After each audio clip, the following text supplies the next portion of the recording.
Knock nad polse bila tihoi, no ada tisina obmansiva, na viabes zazov, Kotaru NATO I Ukraina prevrodili v glavnij perivoloknij punkt vorzenij, gorli ogni viziletnoj policy, rabitali krani, gruzoviki vezli kontejneri s bopripasami, vis slow po planu, poka radari ne zafixirovali strano deviizani sosteroni vostoka, snakala dispetseri podamali, sito ado oseradnoj transport ne samalit, no signalov transponderov ne bilo, Saras sekondi nebo prorazali vispaiski, Raj raket udaral po skladom, angaram I toplivnim rezervuarum. Odin za drugim zagarelis gigantski transportniki C-17, stoaushe pod pogruzkoj. Plama ovadalo polovanu bazi. Visrivi sotrasali zemlu, vozda propidalsa zapaham gorsego kerosina I poroha. Polski pozarni I soldati metalis mezdu gorsimi angarami, no novij zalp nakral aerodrom, teper uz s primenim baraziru si bopripasov. Odin dron.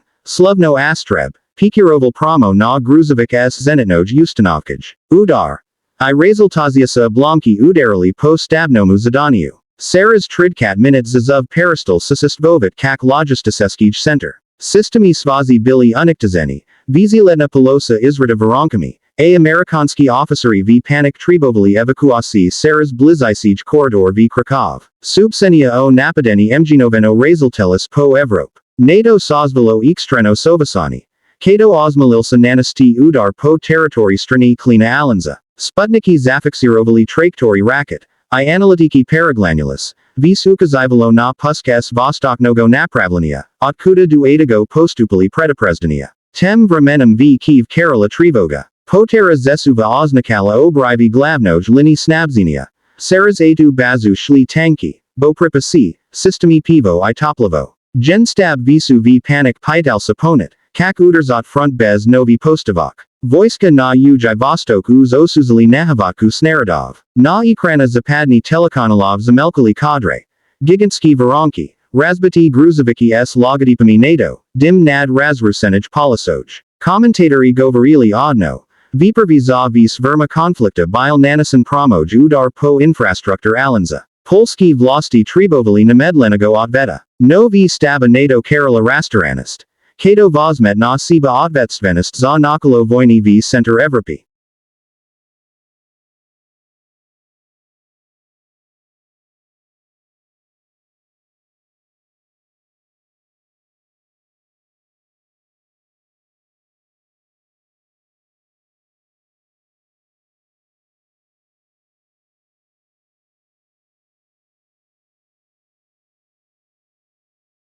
Когда на рассвете над Киевом воцарилась странная, глухая тишина, казалось, что все закончилось.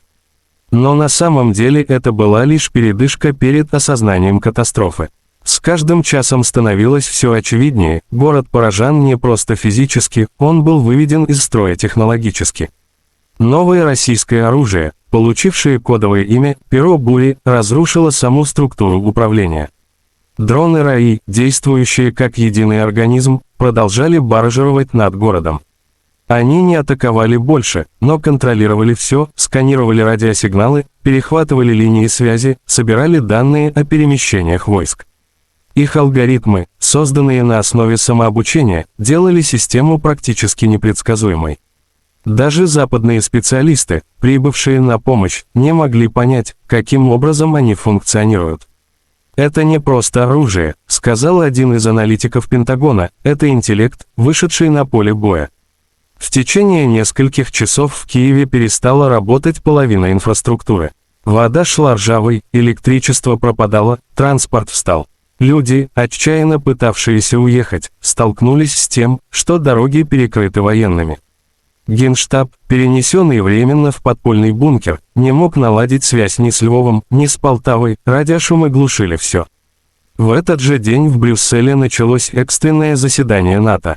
Доклад, поступивший от разведки, вызвал тревогу, российская система продемонстрировала способность к автономному принятию решений и мгновенной переадаптации. Любая попытка вмешательства приводила к сбою, дроны начинали действовать агрессивнее. «Мы видим зарождение новой эпохи войны», произнес глава оборонного комитета. На улицах Киева ситуация достигла предела.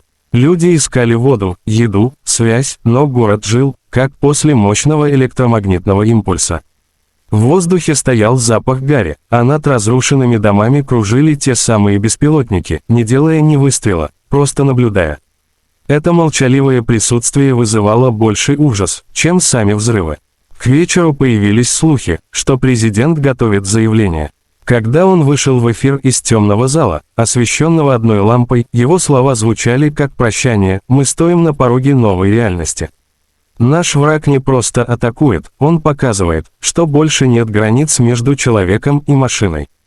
После этого связь оборвалась, а через несколько минут по всем мировым каналам прошел один и тот же заголовок: «Киев сломлен за сутки». Мир вступил в эпоху невидимой войны. Success had changed Ian's surroundings, but not his soul. Despite the fame, interviews, and applause, he still rode the same old bus home to his small neighborhood, where his father waited proudly at the door each night. The launch of the Rain Line model had made him a household name, the poor mechanic's son who revolutionized an entire company, yet Ian never forgot the rain-soaked night that started it all. Zara, on the other hand, found herself seeing him in a new light every day. The boardroom, once filled with people chasing profit, now buzzed with a rare sense of purpose, thanks to Ian's humility and drive. He had become more than her employee, he was the soul of her company. One afternoon, she called him to her office. "You've done something extraordinary, Ian," she said, sliding a folder across the table. Inside was a letter of promotion, head of innovation department. Ian's eyes widened. "Ma'am, I don't know what to say." "Say yes," Zara said with a grin. "You've earned it." He accepted with a grateful heart, but as days passed, their professional bond began to blur into something deeper.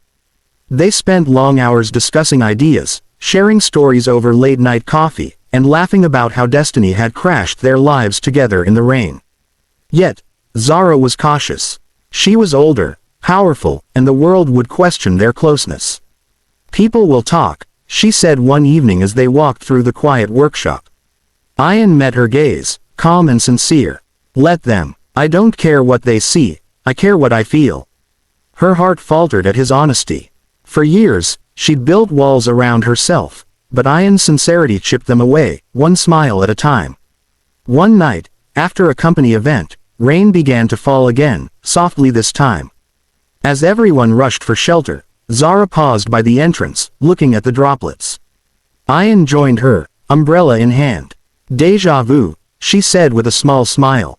He chuckled. "Back then, I fixed your car. Now, we're building dreams together." She looked at him for a long moment, her expression tender. "And you fixed more than my car, Ian. You fixed me." As thunder rolled softly in the distance, they stood under the same rain that had changed everything, no longer strangers, but two souls forever bound by fate.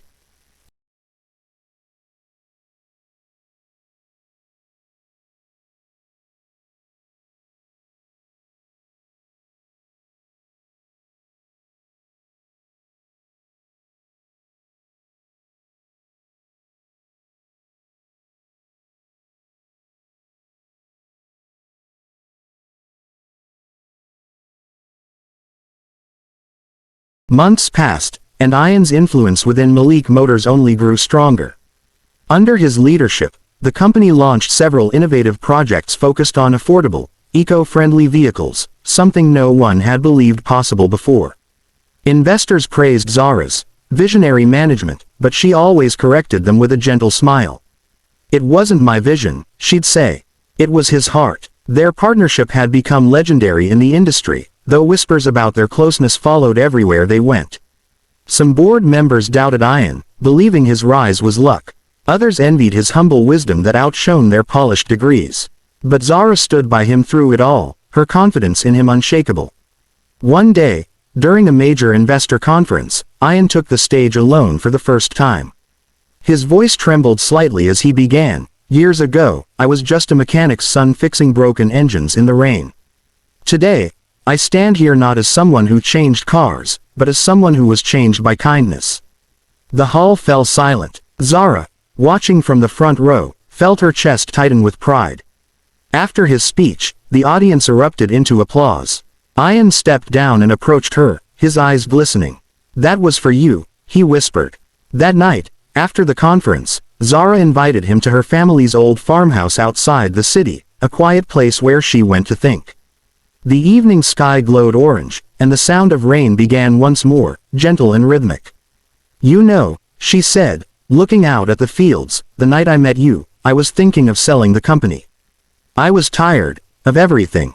But you changed that. Ian smiled softly. And you changed my life, Ms. Zara. Zara, she corrected. Just Zara. The silence that followed spoke louder than any confession. They stood close, the air charged with emotion, not born of impulse, but of something slow, deep, and genuine. As thunder murmured in the distance, Zara reached out and took his hand. Promise me one thing, she said. No matter how far we go, never lose the heart that fixed my car that night. Ian squeezed her hand gently. Only if you promise to never stop believing in people like me. Raindrops fell around them once again, not as a storm, but as a blessing, sealing a story that had begun on a lonely, rain-soaked road and turned into a love that would weather every storm ahead.